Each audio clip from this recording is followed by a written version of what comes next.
निवडणुकीचे निकाल आणि त्याचे अपडेट्स आता आपण पाहतोय। महाराष्ट्रामध्ये महायुती 18, मविया 29 तर इतर 1 या जागेवरती आघाडीवरती आहेत।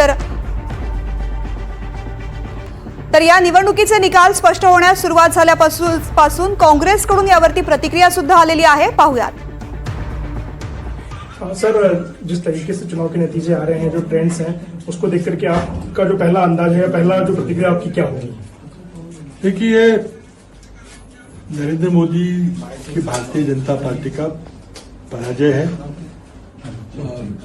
नैतिक हार है। चाहे वो सबसे बड़ी पार्टी करके उभर के आई है, लेकिन 2014 में 2019 में अपने बलबूते पे भारतीय जनता पार्टी को 272 से ज्यादा सीटें मिली थी, उनका बहुमत था, सरकार बीजेपी की सरकार वहां पे बन सकती थी।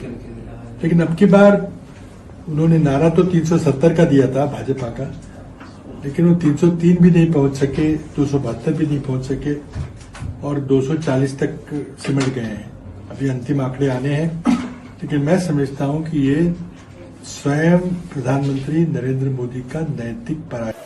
ज्या पद्धतीनं मोदीच्या सरकारच्या विरोधात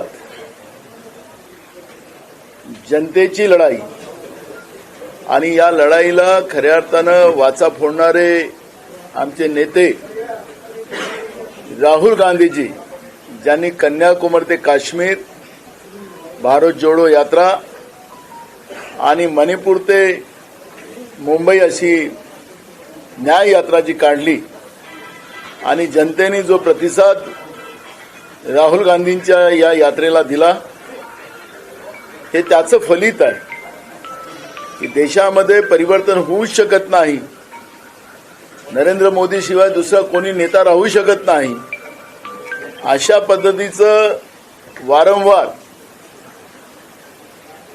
गोदी मीडियाच्या माध्यमातून, सोशल मीडियाच्या माध्यमातून जे पेरलं जात होतं, त्याला खऱ्या अर्थानं जनतेने उत्तर दिलेलं आहे।